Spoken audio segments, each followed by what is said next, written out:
वंदनीय माताओं, सुवृत भक्तवृंद, भगवान की असीम अनुकंपा से आज पुनः हम लोग भगवान के द्वारा ही गाए गए इस महान गीता के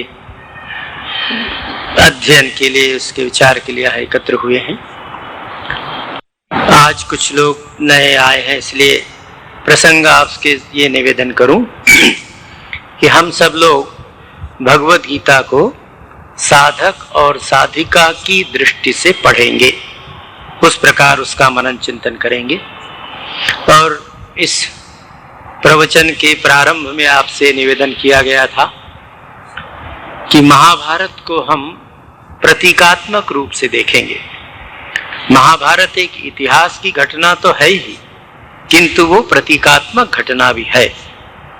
महाभारत में जो पात्र हैं, महाभारत के वे पात्र हमारी मनोवृत्ति के या हमारे व्यक्तित्व के विभिन्न आयामों के प्रतीक हैं। इस दृष्टि से हम विचार करेंगे। और जब हम महाभारत को तथा महाभारत के इन पात्रों को प्रतीकात्मक रूप में देखेंगे तो हमें एक मापदंड मिल जाएगा, जिस मापदंड के आधार पर हम, या प्रारंभ मैंने कहा था मैं से शुरू करेंगे, उत्तम पुरुष से शुरू करेंगे, तो मैं अपने व्यक्तित्व की परीक्षा कर सकूंगा। महाभारत के पात्रों के रूप में जो पात्र मुझे मिलेंगे, उनका जो चरित्र मुझे मिलेगा, उनका जो चरित्र चित्रण होगा, उसमें जो गुण और दोष होंगे, वे गुण दोष ऐसे मापदंड होंगे जिनसे मैं अपने चरित्र की परीक्षा कर सकूंगा, अपने गुण दोषों को देख सकूंगा और उसके अनुसार अपने जीवन में यथोचित परिवर्तन करके अपनी चेतना को, अपने जीवन को उन्नत कर सकूंगा। इसीलिए महाभारत को और उनके पात्रों को हम प्रतीकात्मक रूप में देखेंगे। गत रविवार आपके सामने ये प्रसंग रखा गया था कि किस प्रकार दुर्योधन और अर्जुन एक साथ भगवान को रण निमंत्रण देने के लिए जाते हैं और उस परंपरा के अनुसार जो पहले आए उसका निमंत्रण स्वीकार करना चाहिए। तो भगवान ने दोनों का निमंत्रण स्वीकार किया और तब आपसे ये निवेदन किया गया था कि भगवान सभी प्रकार के द्वंद्वों के समाधान है। भगवान में कोई द्वंद्व नहीं रह जाता है। अर्जुन और दुर्योधन के जीवन में तो द्वंद्व था, किंतु जब भगवान से मिले तो द्वंद्व समाप्त हो गया। भगवान सभी प्रश्नों के उत्तर है, भगवान कोई प्रश्न नहीं है, इसलिए सभी प्रश्नों का समाधान भगवान में हो जाता है।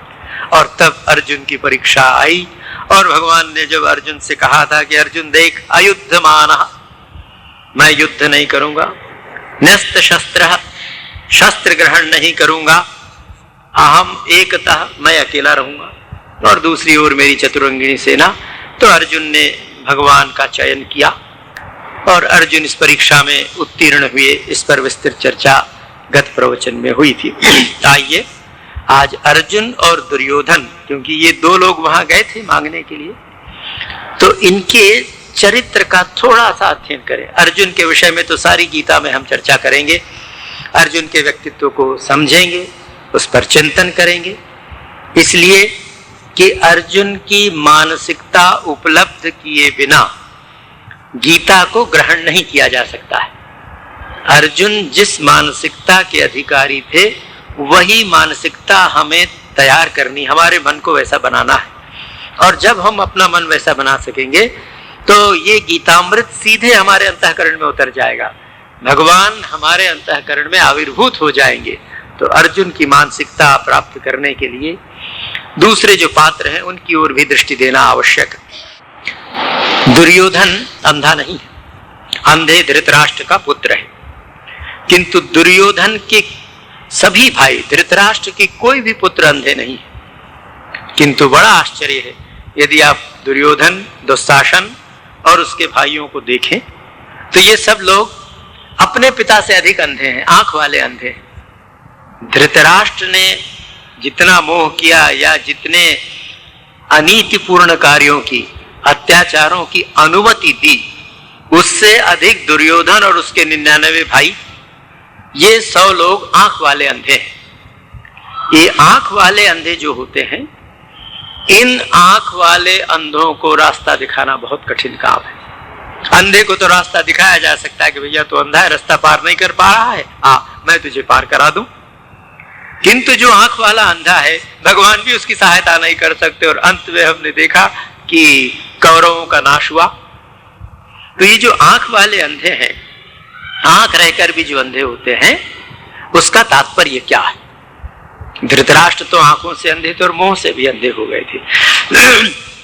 किंतु धृतराष्ट्र के पुत्र कौरव और उनका साथ देने वाले कर्ण, भीष्म, द्रोण, कृपाचार्य आदि आदि जो दूसरे लोग थे, ये सब ऐसे लोग थे जो आंख वाले अंधे थे। इनमें से कोई भी ऐसा नहीं था जो धृतराष्ट्र के समान जन्मांध हो, किंतु इन लोगों में ऐसा कोई व्यक्ति नहीं था जिसकी मन की आंखें खुली। सारे महाभारत में अगर हम देखें तो एकमात्र अर्जुन ऐसे दिखते हैं कि जिनकी मन की आंखें खुली थी। फिर भगवान व्यास के आशीर्वाद से संजय की मन की आंखें खुली थी, वो हम देखेंगे। तो तात्पर्य ये है, साधक की दृष्टि से जब हम विचार करते हैं तो हमें ये ध्यान रखना चाहिए कि हमारी इंद्रियां यदि स्वस्थ हैं तो ये आवश्यक नहीं है कि हमारा व्यक्तित्व भी स्वस्थ और सम्यक हो। धृतराष्ट्र तो अंधे थे, इसलिए उनका जीवन विकृत हुआ, और आपसे निवेदन किया गया था किस प्रकार गांधारी ने अपने आंखों में पट्टी बांधकर और उनको नरक में जाने में सहायता दी। तो हमारे जीवन में विचारणीय यह है कि मनुष्य का व्यक्तित्व उन्नत तब होता है, मनुष्य पूर्ण तब होता है कि अपनी बाहर की आंखों के साथ साथ भीतर की, मन की, विवेक की आंख भी खोल के रखे। यदि विवेक की आंख बंद रही और बाहर की आंख खुली रही तो बहुत अधिक संभावना है कि हम दुर्योधन और उसके भाइयों के समान हो जाएंगे।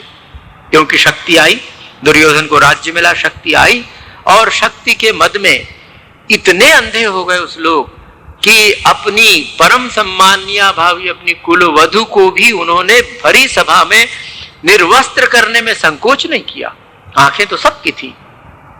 हमारी आंखें संसार में दोष देखने की अभ्यस्त है। हमारी आंखें विषयोन्मुख है, विषय की ओर जाने की अभ्यस्त है। संसार में जो कुछ भी हमारी आंखों को अच्छा लगता है वो मन में विषयों की प्रेरणा देता, विषय प्रेरित करते। किंतु जब विवेक की आंख खुल जाती है तो संसार में बाहर की बहुत सी वस्तुओं से हमारी आंख अपने आप बंद हो जाती है। विवेकी पुरुष कभी किसी शराब खाने और जुए खाने में जाकर देखना नहीं चाहेगा कि कैसे लोग रहते हैं, क्या करते हैं। तो तात्पर्य यह है कि विवेक की आंख, मन की आंख खोलनी पड़ेगी, और मन की आंखें साधना से खुलती। हमारी प्राकृतिक आंखों के समान मन की आंख अपने आप नहीं खुल जाती है। अर्जुन की मन की आंख खुली थी, वो इसलिए खुली थी, जन्म जन्मांतर के संस्कार थे।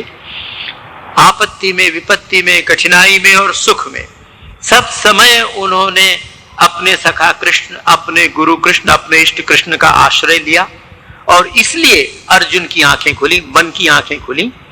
और अर्जुन के मन की आंखें खुली थी, उनका विवेक जागृत था, इसीलिए अर्जुन के मन में द्वंद्व आया था, और लोगों के मन में द्वंद्व नहीं आया। हम देखेंगे कि कैसे ये हुआ। तो क्या करना चाहिए? साधक को सबसे पहले इस बात की सतत सावधानी रखनी चाहिए। सुबह उठकर ज्यों ही मेरी बाहर की आंख खुली तो साधक और साधिका को तत्काल सावधान हो जाना चाहिए कि साथ साथ भीतर की आंख खुली कि नहीं, मन की आंख खुली कि नहीं। क्योंकि बाहर की आंख तो संसार के दृश्य दिखाएगी, और संसार के दृश्य जब दिखाएगी तो उसमें प्रलोभन भी होंगे, पर उसमें आकर्षण और विकर्षण दोनों होंगे। आकर्षण और विकर्षण होंगे तो द्वंद्व होगा, राग और द्वेष होगा। राग और द्वेष एक बार अंतःकरण में प्रविष्ट हो गया तो राग और द्वेष विवेक को अंधा बना देता है, विवेक की आंखें फोड़ देता है। इसलिए हमारा प्रत्येक साधक और साधिका का, और मैं से प्रारंभ करें, मेरा ये कर्तव्य है कि जब मेरी बाहर की आंख खुले, जिस भी समय खुले, तो तत्काल ये देख लूं कि मेरे भीतर की आंख भी खुल रही है कि नहीं। हम में से जो लोग चश्मा लगाते हैं इसका अनुभव कर सकते हैं। जब हम लोग सोते हैं तो चश्मा उतार के सोते हैं, पर जो उठते हैं तो सबसे पहला काम चश्मा लगाने का करते हैं, तब साफ दिखता है। ठीक उसी प्रकार जब हम उठें, और ऐसा नहीं कि नींद से सोकर उठना ही उठना है जब तू जागे तभी सवेरा है। जहां भी हम संसार में व्यवहार करने के लिए जाते हैं, संसार के लोगों से व्यवहार होता है, तो उस व्यवहार के समय आंखें खुली रखनी पड़ती हैं। आंखें खुली रखकर हम एक दूसरे से बातचीत करते हैं, चर्चा करते हैं, एक दूसरों की आंखों में देखते हैं, अपने भावों की अभिव्यक्ति करते हैं। उस समय विशेष सावधान रहने की आवश्यकता है कि हमारे भीतर की आंख भी खुली रहे। ऐसा न हो कि वो बाहर के रूप में, बाहर के मोह में या बाहर की घृणा में उस आंख के कारण हम बंधन में पड़ जाएं। तो मन की आंखों को खोलने के लिए साधक को सावधान रहना चाहिए। दुर्योधन और अर्जुन दोनों ने भगवान से अपने अपने हिस्से की चीजें ले ली।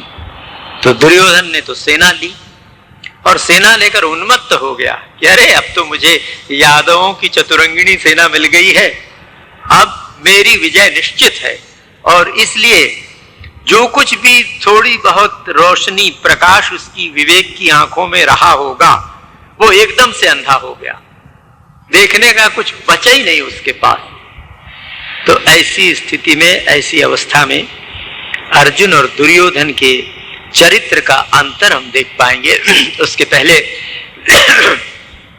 आज आपसे एक और निवेदन करूं, इसलिए कि इसके पश्चात हम रणभूमि में जाएंगे। तो रणभूमि में जाने के लिए हम रणभूमि से थोड़े परिचित हों। भगवत गीता के प्रथम अध्याय का प्रथम श्लोक, अर्थात गीता का पहला श्लोक, धृतराष्ट्र उवाच। विचित्र सी बात है, ऐसी महान गीता जो विवेक की आंखें खोल देती है, ऐसी गीता जो जीवन मुक्ति देती है, उस गीता का प्रारंभ एक आंखों से अंधे और मोहांध व्यक्ति के प्रश्न से हो रहा है। इसलिए गीता हमको सावधान करती है। धृतराष्ट्र संजय से पूछता है। धृतराष्ट्र संजय से क्या पूछता? धृतराष्ट्र की भी थोड़ी सी चर्चा यहां होगी। धृतराष्ट्र संजय से पूछता है, धर्म क्षेत्रे कुरुक्षेत्रे समवेता युत्सवः मामकाः पांडवाश्चैव किम अकुर्वत संजय। ये गीता का प्रथम श्लोक है। आनंद इसमें, और इसमें एक रहस्य की बात है।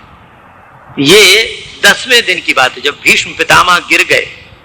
उसके पहले संजय युद्ध क्षेत्र में थे, और जब उन्होंने धृतराष्ट्र को आकर समाचार दिया कि महाराज भीष्म पितामह आज रणभूमि में गिर गए हैं अर्जुन के बाणों से आहत होकर, तो धृतराष्ट्र संजय से कहता, मुझे शुरू से बताओ, प्रारंभ से युद्ध कैसा हुआ, कैसे शुरू हुआ, क्या हुआ, ये बताओ। तो हम प्रतीक के रूप में चल रहे हैं, तो आइए आज थोड़ा अपनी युद्ध भूमि से परिचय प्राप्त करें और फिर उसमें खड़े हुए पात्रों को, यहाँ उसके संबंध में जानने वाले पात्रों के संबंध में सोचें। धर्म क्षेत्रे कुरुक्षेत्रे समवेता युत्सवः। इस धर्म क्षेत्र कुरुक्षेत्र में युद्ध की इच्छा से आए हुए, सम्मिलित हुए, खड़े हुए लोगों को देखें। महाभारत के प्रतीकात्मक ये जो प्रतीक है, उसके अनुसार हमारा हृदय ही धर्म क्षेत्र है, हमारा हृदय ही कुरुक्षेत्र है। कुछ विद्वानों ने तो और कुरुक्षेत्र का भी विग्रह करके, हम कुरु माने करना होता है संस्कृत में, कुरु ऐसा करो, क्षेत्र माने स्थान खिला दी। तो जहां कर्म का जो क्षेत्र है, वह कर्म का क्षेत्र जहां कर्म करना है, हमारा हृदय है, और धर्म क्षेत्र हमारा हृदय है। तो इसको हम थोड़ा ठीक से समझ लें, इस पर विचार करें। संसार में जो कुछ भी हो रहा है, जो कुछ भी दिख रहा है, पहले ये मन में आता है।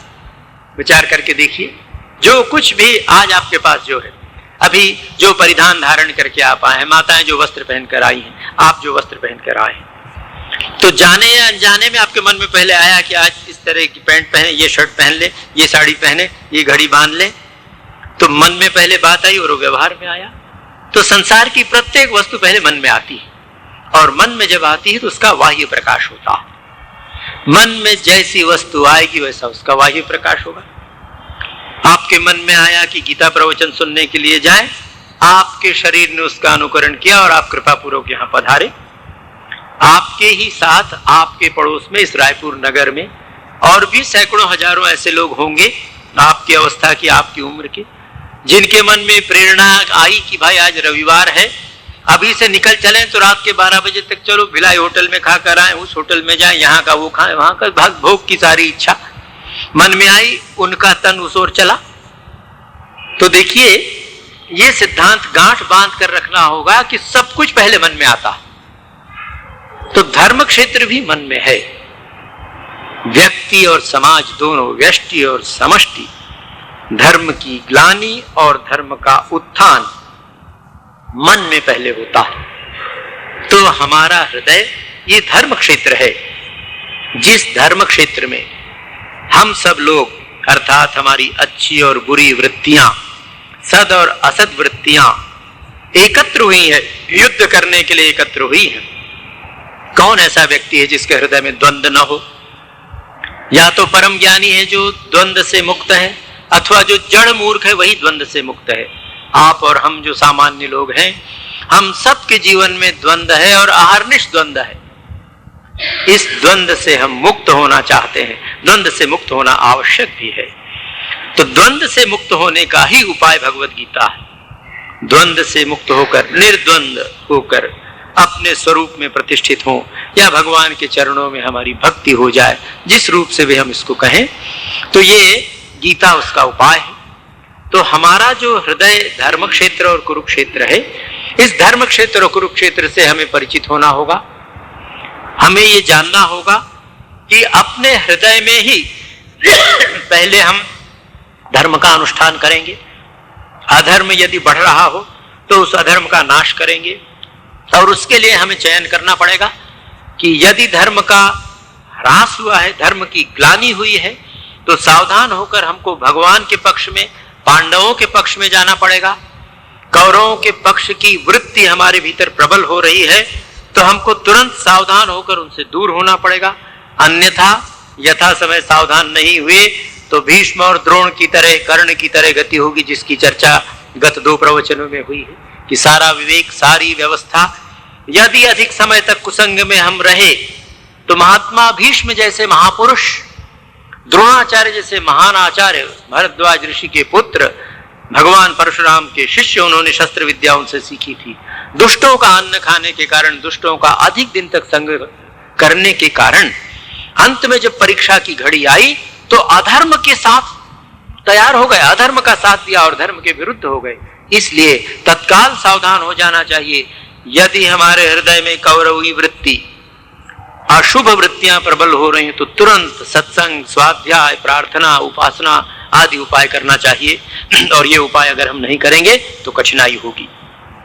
अब थोड़ी सी और बात, ये हमारा हृदय ही धर्म क्षेत्र है, कुरुक्षेत्र है, तो सारी तैयारी, क्षेत्र खेत को भी कहते हैं, खेत तैयार करना पड़ेगा, मन को तैयार करना पड़ेगा जिसमें धर्म की फसल हो। ऐसा मन जो धर्म के लिए उर्वर भूमि प्रदान करे, तभी हमारा हृदय धर्म क्षेत्र बन सकेगा। इस धर्म क्षेत्र वाले हृदय में जब धर्म आएगा तो एकदम बढ़ेगा, खेत तैयार है। इस संदर्भ में एक और निवेदन अर्जुन के संबंध में थोड़ा आपको करूं। तो ये धर्म क्षेत्र हमारा हृदय, अब अर्जुन है नर और भगवान है नारायण। तो नर नारायण का अंश है। नर क्योंकि अंश है, एक छोटा हिस्सा है, उसकी पूर्णता तभी होगी जब वो पूर्ण में मिल जाए। जैसे जल का एक बिंदु, जल का बिंदु समुद्र का ही अंश है। पृथ्वी में जितना जल है समुद्र से आया है। तो ये बिंदु जब तक समुद्र से भिन्न है, समुद्र से अलग है, उसकी पूर्णता नहीं हो सकती और हमेशा असुरक्षित है। बिंदु कब नष्ट हो जाए कह नहीं सकते हैं, किंतु यदि वो समुद्र से मिल जाए तो उसके नाश की संभावना नहीं है। तो ऐसा नर जो अर्जुन है, आपके और हमारे प्रतीक हैं। प्रत्येक नर उस नारायण का अंश है। तो उसके जीवन में पूर्णता कब आएगी? जब वो नारायण के सानिध्य में आएगा, अपने आप को नारायण के प्रति समर्पित करके नारायण की ही कृपा से एक दिन नारायण में विलीन हो जाएगा तो विनाश से सदैव के लिए बच जाएगा, मृत्यु को पार करके अमरत्व पार कर देगा। इसलिए गीता हमसे कहती है नर से नारायण बनो। अर्जुन नर है और भगवान नारायण है, तो हम भगवान के अंश हैं। ये अगर स्मरण रहे तो हमारे जीवन में उससे बहुत बल मिलेगा, मन में आस्था आएगी और ये आस्था हमको आध्यात्मिक जीवन में आगे बढ़ने में प्रेरणा देगी। इसका दूसरा पक्ष, जब जब नर नारायण से दूर होता है उसके दुख की मात्रा बढ़ती जाती है।